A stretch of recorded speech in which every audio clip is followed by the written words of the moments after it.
वनशे विभूषितकरा नवनीलदावात् पीताम्बरां दरुणबिन्दुफलादरुष्टात् पूर्णेन्दुसुन्दरमुखात् अरविन्दनेत्रात् कृष्णात् परं किमपि तत्त्वमहं न जाने, कृष्णात् परम किमपि तत्त्वमहं न जाने। प्रेम से बोलिए कार्तिक महात्मा की जय।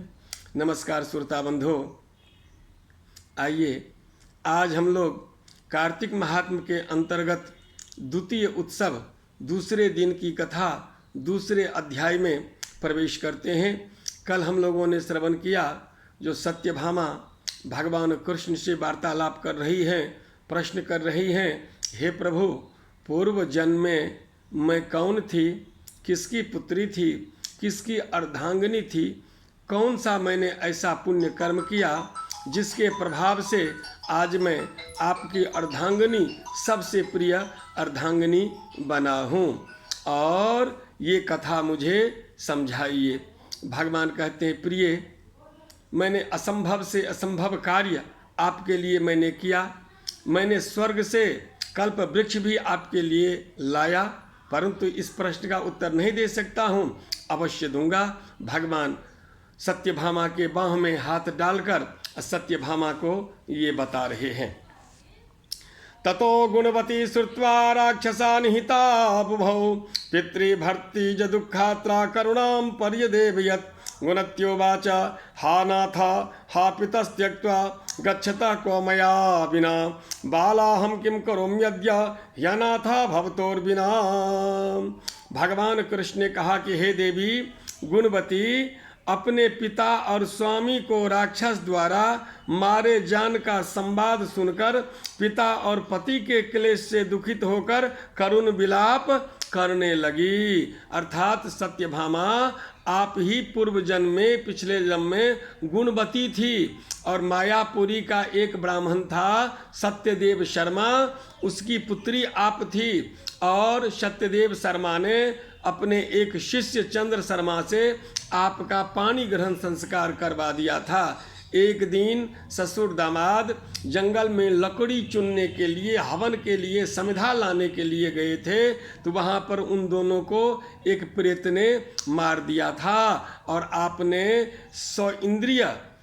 इंद्री पर विजय प्राप्त करके जीवन भर आपने विष्णु भगवान की सेवा, तुलसी की सेवा की थी, इसलिए आप मुझे इतने प्यारी हैं। आइए कथा को श्रवण करते हैं। हा नाथ, जब उनके पति, हे सत्यभामा, जब गुणवती आप जो थी, आपके पति और आपके पिता को जब राक्षस ने मार दिया, उस समय आप विलाप कर रही थी। हा नाथ, हा पिता, हमको त्याग कर तुम कहाँ चले गए? मैं अकेली कन्या हूँ, आप लोगों के बिना असहायिनी, अब मैं क्या करूँ? अब मेरे भोजन और वस्त्र आदि की व्यवस्था कौन करेगा? घर में स्नेहपूर्वक मुझे कौन बुलाएगा? मेरा लालन पोषण कौन करेगा? मैं कुछ भी नहीं कर सकती। मुझ विधवा की रक्षा कौन करेगा? मैं कहाँ जाऊँ? कौन मेरे दुख को हरण करेगा? क्या करूं, कहाँ जाऊं? हा देव, मुझ पर ऐसा कोप हुआ, अब मैं कैसे जीऊं? मैं बड़ी ही पापनी हूँ। श्री कृष्ण जी ने कहा, इस तरह वह रोती हुई अत्यधिक शोकाकुल में व्याकुल होकर, अपने को भाग्यहीना समझकर, आशाहीन होकर कहती हुई बोली कि अब मैं किसके शरण में जाऊं? मेरे दुख को कौन हरण करने वाला है? तत्पश्चात वायु के आहत की तरह, केला के वृक्ष की तरह, पीपल के पत्ती की तरह वो बार कांपने लगी। बार बार गिरती, बार बार उठती। शोकाकुल में उसे कोई चुप कराने वाला भी उस आश्रम में गुणवती को नहीं था। अधिक देर बाद होश में आई, फिर भी अत्यंत करुण विलाप कर बहुत विकल होकर शोक महासागर में डूब गई। अपने घर की सारी वस्तु, अर्थात धर्म के कारण कहते हैं जो कुछ और भी काम रहता है, मृत्यु के बाद भी कुछ काम होता है। कहते कर्मलोपो न कर्तव्य। उनके पति और पिता दोनों मर गए। व्याकुल हो गई, शोक में डूबी, परंतु धर्म को नहीं छोड़ा।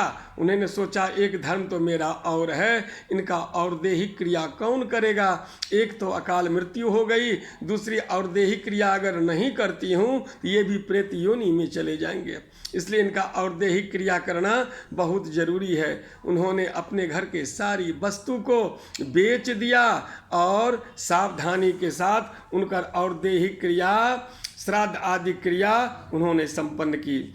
उसके पश्चात उसी नगर में, उसी पुरी में निवास करती हुई वह विष्णु भगवान की भक्ति में तत्पर होकर शुद्ध और शांत स्वभाव से अपने इंद्रियों को अपने वश में करके वहीं रहने लगी।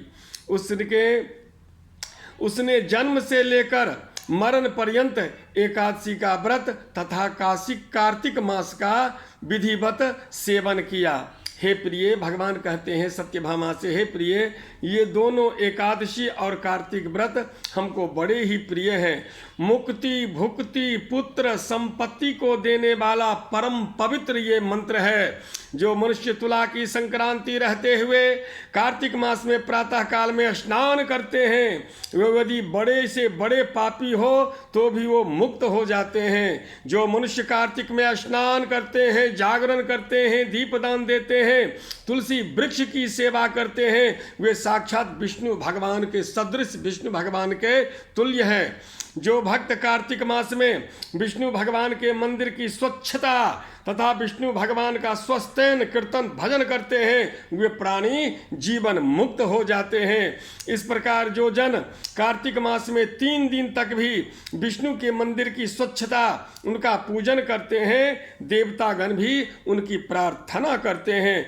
और जिन्होंने जन्म भर इस नियम का पालन किया, उनका क्या कहना है। गुणवती ने जीवन भर किया। भगवान कहते हैं ये 3 दिन में भी मुक्त हो जाता है, लेकिन हे सत्यभामा, तुम जो पिछले जन्म में गुणवती थी, तुमने जीवन भर मेरी आराधना की है।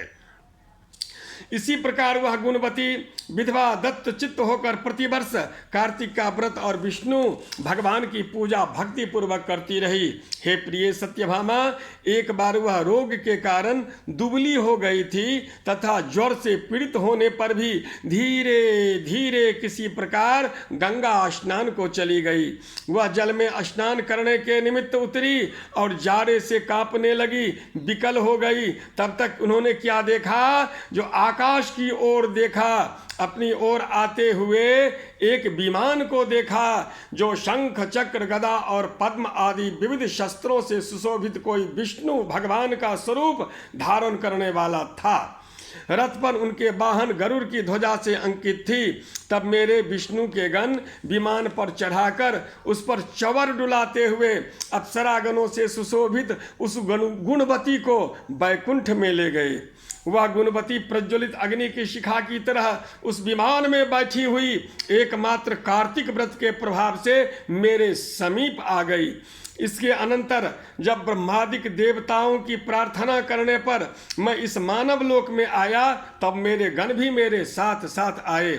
हे भामिनी, ये समस्त यादव मेरे ही गण हैं। देव शर्मा नामक विप्र, जो पूर्व जन्म में तुम्हारा पिता था, वही इस जन्म में सत्राजित होकर यहाँ पे आया है।